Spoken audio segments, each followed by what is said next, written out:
You are not living your life. You are documenting it.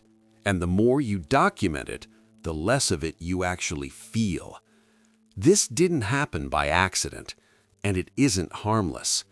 Look closely at how often people no longer do things for the experience itself, but for proof that it happened. A meal isn't eaten, it's photographed. A trip isn't lived, it's staged. A moment doesn't exist unless someone else sees it. And if no one sees it, did it even matter? This is not connection. This is performance. And deep down, you already know it. There was a time when being different was natural. Now it's punished. Everyone starts to look the same. Same lips, same noses, same expressions, same clothes, same poses, same aesthetics. Not because it's beautiful, but because it's rewarded. What is rewarded gets repeated. What is repeated becomes the norm, and what becomes the norm replaces the self. You stop asking who you are and start asking what works. This is how individuality erodes quietly, not through force, but through imitation. And the tragedy is this: people call it inspiration when it's actually erasure.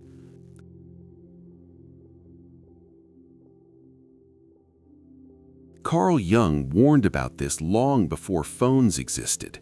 He called it the persona, the mask you wear to be accepted by the group. The danger is not wearing the mask. The danger is forgetting it is a mask. Because once your worth depends on visibility, you stop living from the inside out. You curate, you angle, you perform, and slowly your real self goes quiet. If this is resonating so far, if you've felt this tension but never had words for it, subscribe to the channel. This space is for people who want clarity, not noise.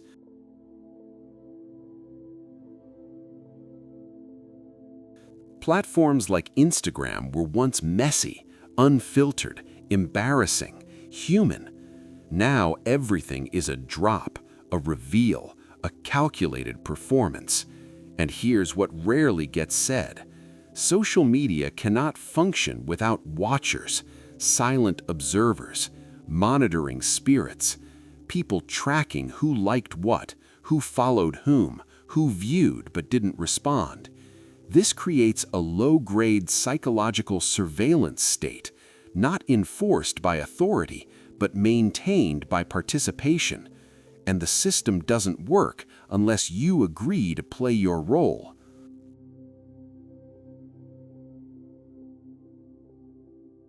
Eventually, something inside you rebels. You notice that the more you post, the less free you feel.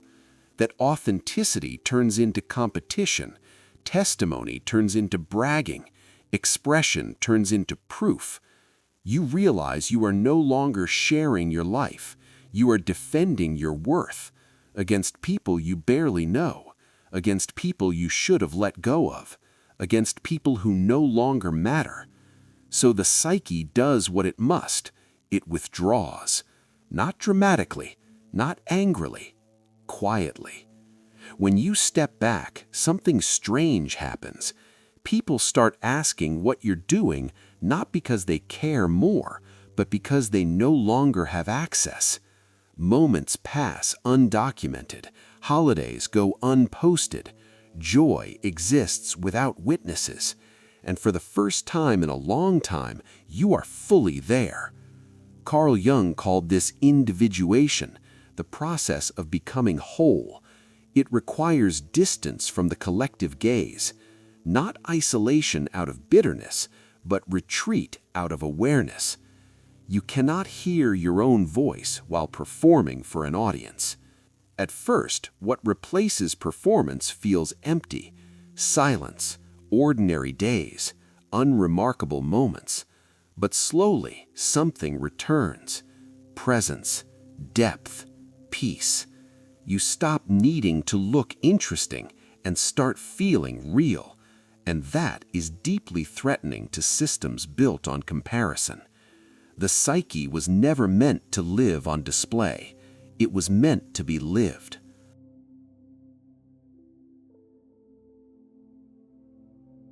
So if you feel the urge to post less, to disappear a little, to step back from the noise, that is not regression. That is instinct, a quiet refusal to turn your soul into content. And when you choose that refusal, something powerful happens.